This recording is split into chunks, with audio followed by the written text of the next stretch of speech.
warahmatullahi wabarakatuh.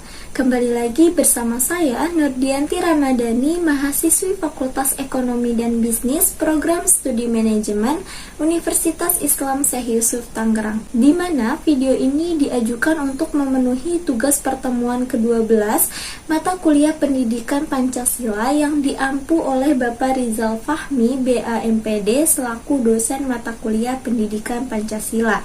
Dalam video ini saya akan membahas terkait kasus tindak pidana korupsi yang dilakukan oleh Kepala Kementerian Sosial.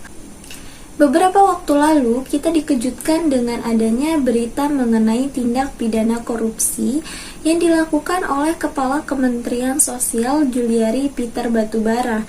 Yang lebih mengejutkan lagi, di mana dana bantuan sosial COVID-19 yang sangat-sangat dibutuhkan oleh masyarakat yang terdampak kasus COVID-19 ini justru digunakan untuk keperluan serta kesenangan pribadi. Banyak kekecewaan dari masyarakat yang sangat menantikan bantuan dari pemerintah, dikarenakan banyak karyawan yang terkena PHK akibat dari kemerosotan sektor ekonomi di Indonesia. Berikut ini kronologi dari terungkapnya kasus pidana korupsi dana bantuan sosial COVID-19 ini.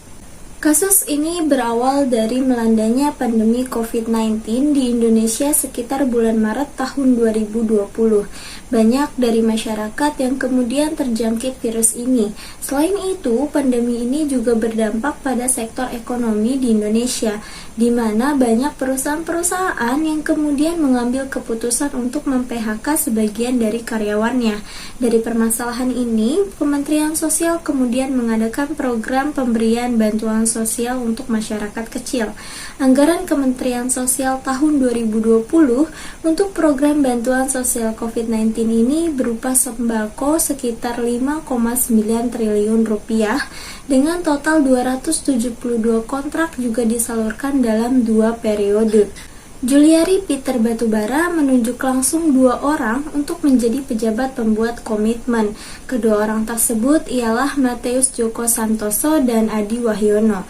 Penyaluran bantuan sosial tersebut berjalan pada bulan Mei sampai November 2020. Mateus dan Adi mendapatkan rekanan yaitu Ardian Iskandar Madanatja dan Hari Fansida Buke, serta PT Raja Wali Parama Indonesia yang diduga juga milik Mateus. Semua itu diketahui oleh Juliari. Dari paket bansos yang senilai Rp300.000 per paket, Mateus dan Adi mengatur supaya perusahaan swasta menyerahkan Rp10.000 per paket bansos kepada mereka. Penyaluran paket sembako bantuan sosial untuk periode pertama berjalan dengan rekanan yang sebelumnya ditunjuk. Dana yang diterima oleh Juliari, Mateus dan Adi dalam proses penyaluran paket sembako bantuan sosial pada periode pertama senilai Rp12 miliar. Selain itu, Juliari secara khusus menerima sekitar Rp8,2 miliar. Selanjutnya, dalam penyaluran paket sembako bantuan sosial untuk periode kedua dilakukan pada bulan Oktober sampai Desember 2020. Dalam penyaluran periode kedua, Juliari mengantongi sekitar Rp8,8 miliar. Sehingga menurut KPK total dana korupsi bansos yang diterima Juliari sekitar Rp17 miliar, di mana uang tersebut diduga digunakan untuk kepentingan pribadi Juliari. Dalam menangani kasus korupsi ini, KPK akhirnya melakukan operasi tangkap tangan terhadap Mateus Joko Santoso dan Adi Wahyono pada tanggal 4 Desember 2020. Alasan penangkapan kepada 2 tersangka tersebut karena Mateus dan Adi yang ditunjuk langsung oleh Juliari untuk mengurus dan menyalurkan dana bantuan sosial tersebut. Pihak KPK telah mengamankan uang sekitar Rp14,5 miliar dalam penangkapan tersebut. Kemudian, keesokan harinya, Juliari mengatakan dirinya tidak tahu mengenai kasus yang melibatkan kedua anak buahnya tersebut. Meski sudah jelas diterangkan oleh Ketua KPK Firly Bahuri bahwa anak buahnya tersebut ditangkap atas kasus korupsi dana bantuan sosial COVID-19.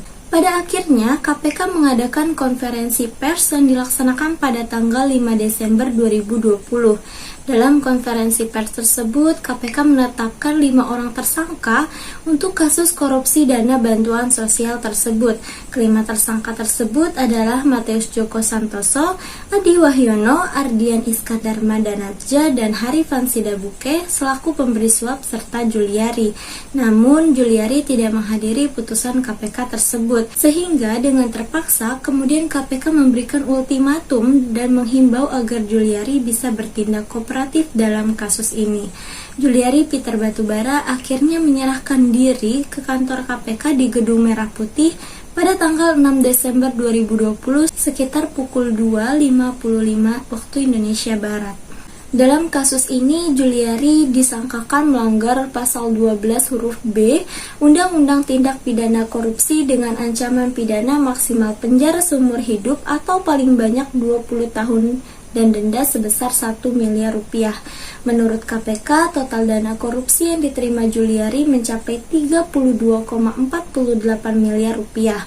Uang suap tersebut diterima dari konsultan hukum Harifan Sidabuke sebesar 1,28 miliar rupiah, Direktur Utama PT 3 Pilar Agro Utama Ardian Iskandar Madanarja sebesar 1,96 miliar rupiah, dan penyedia bantuan sosial COVID-19 sebesar 29,25 miliar rupiah.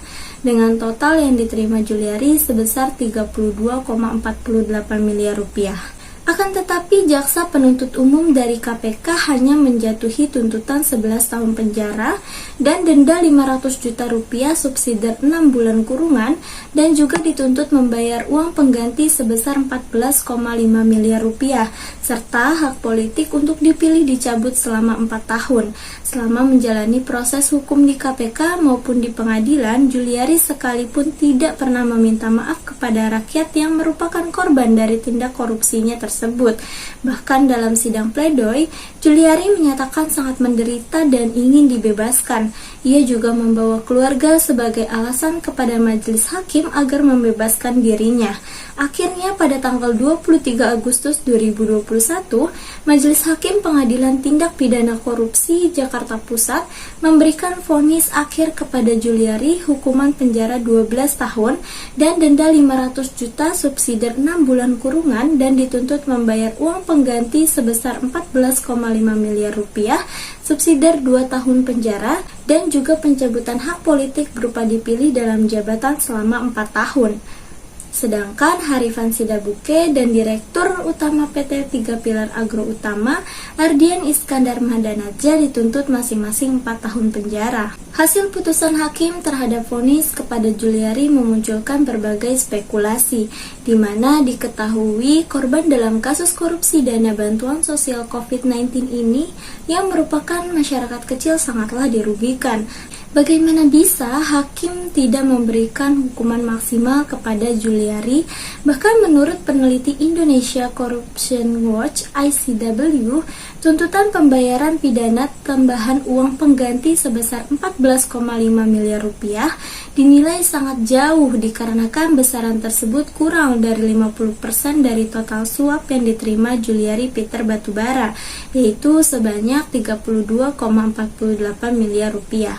Dalam kasus korupsi dana bantuan sosial COVID-19 ini yang menjerat Juliari Peter Batubara selaku Menteri Sosial dengan menyeret 4 nama lainnya, yaitu konsultan hukum Harifan Sidabuke, Direktur Utama PT 3 Pilar Agro Utama Ardian Iskandar Madanarja, Matius Djoko Santoso, dan Adi Wahyono. Total dana yang diterima Juliari Peter Batubara dalam kasus ini sebesar 32,48 miliar rupiah, di mana Juliari akhirnya dituntut dengan 12 tahun penjara dan denda 500 juta rupiah subsidi 6 bulan kurungan, dan dituntut membayar uang pengganti sebesar 14,5 miliar rupiah, subsidi 2 tahun penjara, dan juga pencabutan hak politik berupa dipilih dalam jabatan selama 4 tahun.